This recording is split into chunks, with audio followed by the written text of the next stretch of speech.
हाँ तो दोस्तों सिंपली आपको क्या करना है, यहाँ पर गूगल में जाकर लिखना है शेवनिंग स्कॉलरशिप। तो आप शेवनिंग स्कॉलरशिप टाइप करेंगे और सर्च रिजल्ट के अंदर आकर फर्स्ट वाला chevening.org उस पर क्लिक करेंगे तो आपके सामने इनकी पूरी कंप्लीट साइट है वो ओपन हो जाएगी। ठीक है, ये सारी की सारी चीज़ें इन लोगों में ईच एंड एवरीथिंग लिखी हुई हैं। ठीक है, अब क्या करना है, आपको सिंपली यहाँ पर स्कॉलरशिप पर क्लिक करना है। अगर आप जानना चाहते हैं कि कौन कौन अप्लाई कर सकता है, यानी कि आपकी एलिजिबिलिटी क्राइटेरिया, तो इसके अंदर ये सारी चीज़ें मेंशन हुई हुई हैं। ठीक है, आप यहाँ पर क्लिक कीजिए शेवनिंग एलिजिबिलिटी। तमाम दुनिया के तमाम सिटीजन जो हैं वो इस स्कॉलरशिप के लिए एलिजिबल हैं। आपको आपको अपनी कंट्री जो है वो वापस आना है 2 साल पढ़ने के बाद, जब आपको डिग्री अवार्ड हो जाए।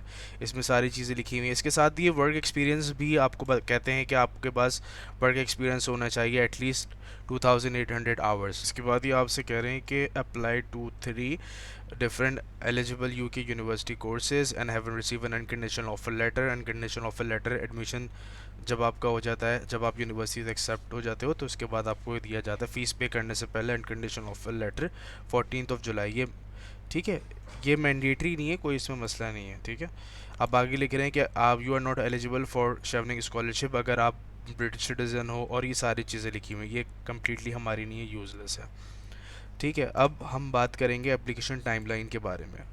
ठीक है, अभी से आप सुन लीजिए क्या क्या चीज़ें हैं। स्क्रीन पर भी आपके सामने शो हो रहा होगा कि एटलीस्ट आप शेवनिंग एलिजिबल कंट्री के अंदर आने चाहिए। ठीक है, 2 साल जब आपकी ख़त्म हो जाएगी तो आप वापस अपने घर जाएंगे। इसके बाद आपसे कह रहे हैं कि आपके पास 16 ईयर्स ऑफ एजुकेशन होने चाहिए, जिसमें खुद लिखा हुआ है अपर सेकंड क्लास। 2 साल का आपके पास एक्सपीरियंस होना चाहिए। एप्लीकेशन टाइमलाइन के अंदर देखें, ये लिखा हुआ है कि 3 अगस्त को आपकी एप्लीकेशन ओपन हो जाएंगे। 2 नवंबर को शेवनिंग एप्लीकेशन जो है वो क्लोज हो जाएंगे। 3 नवंबर को ये कह रहे हैं कि एलिजिबिलिटी जो एप्लीकेशन होंगी वो एलिजिबिलिटी क्राइटेरिया पर मैच किए जाएंगे। फिर इसके बाद कह रहे हैं कि कमेटी की जो असेसमेंट रिजल्ट्स होंगे वो मिड ऑफ नवंबर दिसंबर के अंदर आ जाएंगे आपके पास। शॉर्ट लिस्टेड जितने भी इंटरव्यूअर्स हैं वो मिड ऑफ फरवरी 2022 पर हो जाएगा। ठीक है, उसके बाद ये कह रहे हैं कि references and education document deadline जो आपको प्रोवाइड की गई है वो अप्रैल 2022 की गई है। फिर उसके बाद 28 फरवरी से लेकर 29 तक इंटरव्यूज़ होंगे। इंटरव्यूज़ पैनल के अंदर आपके इंटरव्यूज़ हो रहे होते हैं। ठीक है, फ्रॉम जुलाई 2022 आपके रिज़ल्ट सक्सेसफुल कैंडिडेट्स मिल जाएंगे। 14 जुलाई को डेडलाइन है, आपको अपनी unconditional university offer letter provide करना है। ये सारी चीज़ें लिखी हुई हैं। और फिर उसके बाद यूके में स्टडीज़ आपकी बिगिन हो जाएंगी सितंबर या फिर अक्टूबर के अंदर। ये कम्प्लीटली 1 साल का प्रोसेस चलता है सारी की सारी चीज़ें करने में। बात करेंगे कि फाइंड कोर्स किस तरीके से हम अप्लाई करेंगे, तो फाइंड कोर्स पर हम गए, डाउनवर्ड स्क्रॉल किया हमने। अब ये कह रहे हैं कि for Chevening application you must list 3 courses and they must be courses that are eligible. ठीक है, यहाँ पर मैंने कोर्सेज पर क्लिक किया, न्यू टैब में खुला। ये हमें बता रहे हैं कि कौन कौन से कोर्सेज जो हैं वो सारे के सारे इस क्राइटेरिया के अंदर, फॉर एग्जांपल लिखा हुआ है कि ऑटम टर्म सितंबर अक्टूबर के अंदर होने चाहिए, और ये सारी चीज़ें इसमें लिखी हुई हैं। ठीक है, इस वाली जो लिखा हुआ है courses not be part time course नहीं होना चाहिए, डिस्टेंट लर्निंग यानी कि आप ऑनलाइन लर्निंग कर रहे हो, 9 मंथ से ड्यूरेशन कम में होने चाहिए। ठीक है, ये सारी चीज़ें इसमें लिखी हुई हैं, एमफिल पीएचडी एक्सेट्रा। यहाँ पर आप जाकर जिस कोर्स में भी आप अप्लाई कर रहे हैं ना, उसके अंदर हमें वो कोर्स सर्च करना है। ठीक है, सॉरी, ये आ गया सारी डिटेल्स। ठीक है, बिज़नेस रिलेटेड मैंने क्या किया था।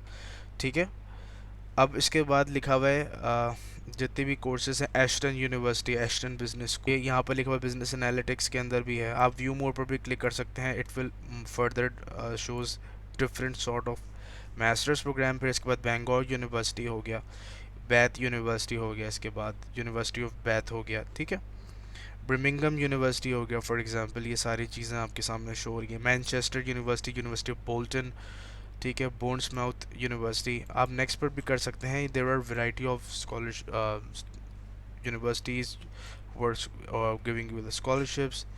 ठीक है, ये सारी चीज़ें हो गई। Okay, just selected Edinburgh Napier University, University of Edinburgh में मेरा हुआ है। यूनिवर्सिटी ऑफ ईस्ट लंदन के अंदर भी यूनिवर्सिटी ऑफ एसेक्स हो गया। ये बहुत मशहूर यूनिवर्सिटीज़ हैं और ये पब्लिक यूनिवर्सिटीज़ हैं, बट यूके एंड यूएसए के अंदर ये जो पब्लिक यूनिवर्सिटी है they charge fees, while in Italy In Germany, they just charge only semester contribution fees. Okay, these are the University of Leeds, one of the most famous university, बहुत मशहूर university है, ठीक है। ये आपके London metropolitan university, ये सारी चीज़ें, मैनचेस्टर बिजनेस स्कूल, ये बहुत basically metropolitan university, Manchester business school बहुत अच्छी है। जो भी वहाँ से पढ़कर जाता है उनको बहुत ज़्यादा उनकी डिग्री को, उनके एलुमनाइज की बहुत रिस्पेक्ट है। Newcastle university, Nottingham Trent University, ये बहुत अच्छी यूनिवर्सिटीज़ हैं। One thing more, if you wanted to know about university, आप इंस्टीट्यूशन वेबसाइट पर क्लिक कर सकते हैं। Okay, after clicking on inform, ठीक है, ये लैंगस्टन यूनिवर्सिटी की ओपन हो गई है। अच्छा, यहाँ पर आपको तमाम यूनिवर्सिटीज़, उनके प्रोफेसर, उनके course curriculum, each and everything मिल जाएगा, सारा का सारा, ठीक है। और इंस्टीट्यूशन प्रोफाइल पर जब आप क्लिक करेंगे, ये शेवनिंग के पोर्टल के ऊपर ही जो इंस्टीट्यूशन की जो प्रोफाइल है, जो भी बता रहे हैं सारी चीज़ें इसमें लिखा हुआ होगा, ठीक है। ये सारी चीज़ें बताई हुई कि इनकी इंटरनेशनल कम्युनिटीज़ कहाँ तक पड़ी हुई हैं, इनके क्यूरिकुलम, इनकी क्यूएस वर्ल्ड रैंकिंग, इन सारी चीज़ें के बारे में इसमें गाइड किया। Do you want to have further question need to ask, you can just contact on the web, ठीक है। ये कॉन्टैक्ट अस आ गया इसके अंदर सारी चीज़ें, ठीक है। I am just giving an example of it, fully you will understand it.